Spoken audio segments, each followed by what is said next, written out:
അശോക ചക്രവർത്തിയുടെ ഫാദർ രാജഗോപാലൻ തമ്പി. അതെ, മനസ്സിലായില്ല. കേട്ടിട്ടില്ലേ രാജാസ് ഗ്രൂപ്പിനെ കുറിച്ച്? ഓ, അതിന്റെ MD രാജമല്ലിക. ഇതെന്റെ മമ്മി രാജകോകില, ചെയർപേഴ്സൺ. ഏത് മുനിസിപ്പാലിറ്റിയിലെ? രാജാസ് ഗ്രൂപ്പിന്റെ ചെയർപേഴ്സൺ. ഓഹോ. ഇരിക്കൂ മിസ്റ്റർ തമ്പി. നിങ്ങളുടെ ഇളയ മകന് ഒരു മഹാഭാഗ്യം കൈവന്നിരിക്കുകയാണ്. അവനെന്താ ലോട്ടറി അടിച്ചോ? ആരാണ് ഇയാള്? എന്റെ മൂത്ത മോന ബാബുരാജ്. മിസ്റ്റർ തമ്പി, നിങ്ങളുടെ ഇളയ മകന്റെ മാരേജ് ഞങ്ങൾ നിശ്ചയിച്ചു. എന്റെ മകൾ രാജലക്ഷ്മിയാണ് വധു. എന്റെ മകന്റെ കല്യാണം നിങ്ങൾ? യെസ്. ഓ, എന്താ മോനെ പറഞ്ഞത്? മകന് ഉദ്യോഗം കിട്ടിയെന്ന്, ഭർത്താവ് ഉദ്യോഗം. അങ്ങനെ അവൻ ശമ്പളക്കാരനായി. ആട്ടെ, അവൻ എന്തുണ്ടാവും മാസം ശമ്പളം? അവൻ എന്തിനാ ശമ്പളം? ഒന്ന് പറഞ്ഞു കൊടുക്കുന്നോ. യാത്ര ചെയ്യാൻ രാജാസ് കമ്പനി വക കാറുകൾ, പെട്രോൾ അടിക്കാൻ സ്വന്തം പമ്പുകൾ, പിന്നെ താമസിക്കാൻ രാജാസ് ഗ്രൂപ്പിന്റെ ഹോട്ടൽസ്, റിസോർട്ട്സ്, ഡ്രസ്സിന് സ്വന്തം ടെക്സ്റ്റൈൽ ഷോപ്പുകൾ, പിന്നെ തിയേറ്ററുകൾ, സൂപ്പർ മാർക്കറ്റ്, ഷോപ്പിംഗ് മാളുകൾ. അല്ല, അവൻ ഈ മാസാമാസം മുടി വെട്ടിക്കുന്ന ശീലമുണ്ട്. അതും ഇവര് തന്നെ. Cultureless fellows. We are also cultured, but we don't pretend so. 1 2 3 4 5. അല്ല, നിങ്ങൾ രണ്ടുപേർക്ക് വരാൻ എന്തിനാ 5 പെൻസ്? ഓ, വലിപ്പം കാണിക്കാനാണോ? ഈ നാട്ടുകാരെ അടുത്ത് ഇങ്ങനെ പൊങ്ങച്ചം കാണിച്ചാൽ നിങ്ങൾ പുച്ഛിക്കും കേട്ടോ. ഇതിൽ 3 എണ്ണം ഇവിടെ ഇട്ടിട്ട് പോകാൻ വന്നതാ, കല്യാണത്തിന് നിങ്ങൾക്ക് വരാൻ. ഈ കിടക്കുന്ന അംബാസഡർ ടാക്സി ഒന്നും ഞങ്ങളുടെ കാമ്പൗണ്ടിന്റെ അകത്തേക്ക് എത്തത്തില്ല. കേട്ടോ? കല്യാണത്തിന്റെ സർവ്വ ചെലവും ഞങ്ങൾ വഹിക്കും. Minmini ma'am, 10 lakhs cheque advance കൊടുത്തേക്കും. Yes ma'am. വേണ്ട, ഞങ്ങളൊന്നും തീരുമാനിച്ചിട്ടില്ല. ഞങ്ങൾ തീരുമാനിച്ചു. Wedding card. കല്യാണം ഇതിൽ പറഞ്ഞ മുഹൂർത്തത്തിൽ തന്നെ നടക്കും. നിങ്ങളുടെ മകൻ സമ്മതിച്ചു കഴിഞ്ഞു. ഞങ്ങൾ ഇറങ്ങുന്നു. അപ്പൊ കല്യാണത്തിന് കാണാം.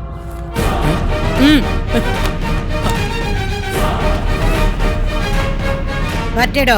ഈ പൊങ്ങച്ചത്തള്ളേന്ന് ഞാൻ. തനിക്ക് സംഭവിച്ചത് എന്റെ മോനുണ്ടാവില്ല എന്നുള്ളതിന് എന്താ ഉറപ്പ്? ഹേയ്, അതൊരിക്കലും ഉണ്ടാവില്ല. എന്റെ നട്ടല് അങ്കിളിനേക്കാൾ ഡബിൾ സ്ട്രോങ് അല്ലേ. ഓഹോ, അപ്പൊ നീ രണ്ടും കൽപ്പിച്ചിറങ്ങിയിരിക്കുകയാണല്ലേ.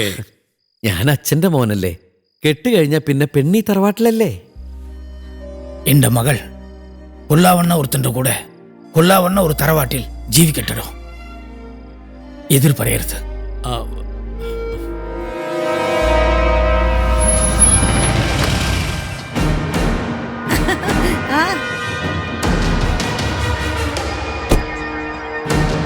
മല്ലികേ, മല്ലികേ, ഇങ്ങോട്ട് വന്നേ. അയാള് വന്നിട്ടുണ്ട്. ആര്? ആ ബാലസുബ്രഹ്മണ്യം. ഞാനാ ക്ഷണിച്ചത്. ഈ മാമാങ്കം അയാള് കാണട്ടെ.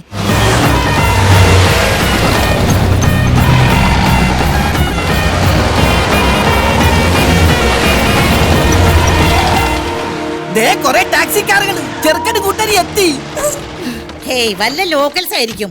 അവരൊക്കെ ബെൻസിലേ വരൂ. അയ്യോ, ചെറുക്കനും കൂട്ടരും തന്നെ.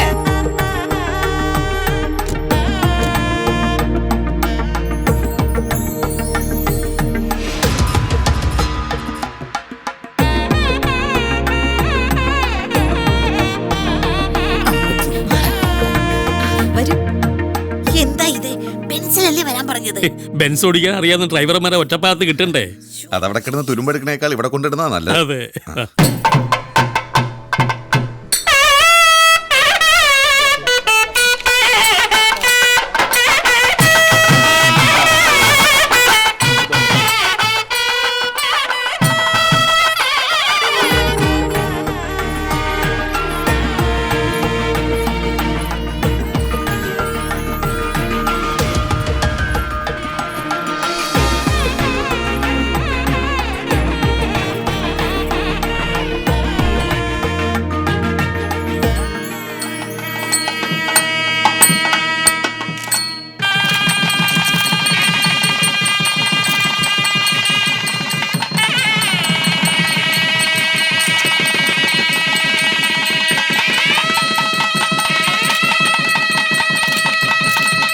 ഇനി ആരാ കന്യാദാനം ചെയ്യുന്നത്? ഞാൻ. പോരാ, അച്ഛൻ ജീവിച്ചിരിക്കുന്ന സ്ഥിതിക്ക് അദ്ദേഹം തന്നെ കർമ്മം നിർവഹിക്കണം. പെൺകുട്ടിയുടെ അച്ഛനെ വിളിക്കൂ.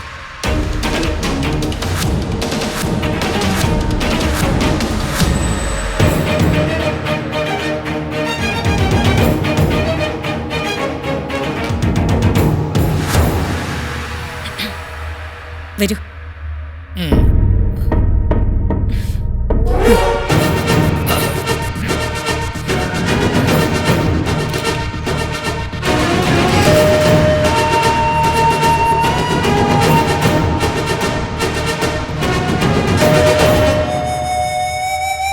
ദാ.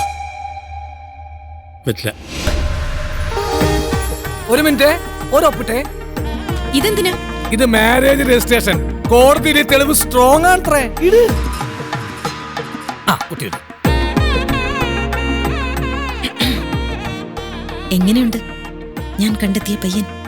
മിടുക്കനല്ലേ? പിന്നെ മിടുക്കനല്ലേ? നീ കാണുന്നതിന് മുൻപ് ഞാൻ കണ്ടെത്തിയ പയ്യനാ ഇവൻ.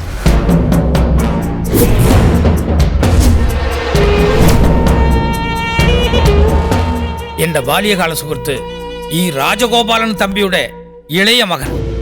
ഇവന്റെ മകളാണെന്നുള്ള ഒറ്റ കാരണത്താലാണ് ഞാൻ ഈ വിവാഹത്തിന് സമ്മതിച്ചത്. മിസ്റ്റർ മരുമകൻ, നിങ്ങൾ തമ്മിൽ എന്താ ബന്ധം? എന്താ മദർ ലോ ഇങ്ങനെ? ഇതെന്റെ ഫാദർ ലോ അല്ലേ? മമ്മി, ഇത് കഴിഞ്ഞെല്ലാം കഴിഞ്ഞു. അങ്കിൾ ആഗ്രഹിച്ചൊരു മരുമകനെയും മമ്മി ആഗ്രഹിച്ചൊരു മരുമകനെയും കിട്ടിയ സ്ഥിതിക്ക് എല്ലാം ഓക്കെ. ഇനി നിങ്ങളൂടെ ഒരുമിച്ച ക്ലൈമാക്സ് ആയി.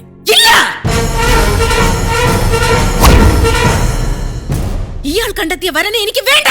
അതിന് ഞാൻ മമ്മി അല്ലല്ലോ കെട്ടിയത്, മോളെയല്ലേ. ഉത്തരം പറയേണ്ടത് എന്റെ ഭാര്യയാണ്. ഇവൾ ഞാൻ പറയുന്നത് അനുസരിക്കൂ. കുട്ടിക്കാലം മുതൽ എന്റെ മമ്മി അച്ഛനെ കുറിച്ച് പറഞ്ഞു തന്ന ഓരോ കഥകൾ കേട്ട് വളർന്ന എനിക്ക് നിങ്ങളെ കാണുന്ന തന്നെ വെറുപ്പാ. നിങ്ങൾ തമ്മിലുള്ള നാടകമാണ് ഈ കല്യാണത്തിൽ എത്തിച്ചതെങ്കിൽ എനിക്ക് വേണ്ട ഈ കല്യാണം. ലക്ഷ്മി, തൊട്ടുപോവരുത് തന്നെ. അമ്മ വളർത്തിയ കുട്ടി അമ്മ പറയുന്നതേ അനുസരിക്കൂ. മോളെ, എന്താ ഇത്? താലികെട്ട് കഴിഞ്ഞുടനെ ബന്ധം പിരികയോ? വേണ്ട മോളെ, മാറി നിൽക്ക്. മാറി നിൽക്കാൻ. മോളെ, അവൾ അറിവില്ലാത്ത കുട്ടിയാ. നീ ഒന്ന് പോയി പറഞ്ഞു മനസ്സിലാക്ക. ചെല്ലു മോളെ. ലക്ഷ്മി, ലക്ഷ്മി, മാറടി. ഭർത്താവിന് പുല്ല് വില കൽപ്പിക്കുന്ന ഇവർക്കൊന്നും ഭർത്താവിന്റെ വില അറിയില്ല. വില പഠിപ്പിക്കാൻ നീ ആരടി? You are dismissed.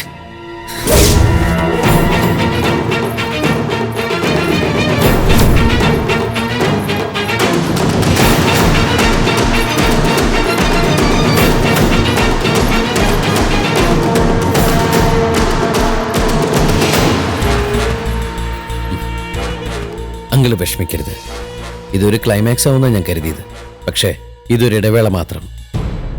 ഇനിയാണ് അംഗം. ഭാര്യയെ വീണ്ടെടുക്കാൻ മദർ ലോയുമായിട്ടുള്ള അംഗം. അതിനു മുമ്പ് സ്വല്പം വിശ്രമിക്കല്ലേ?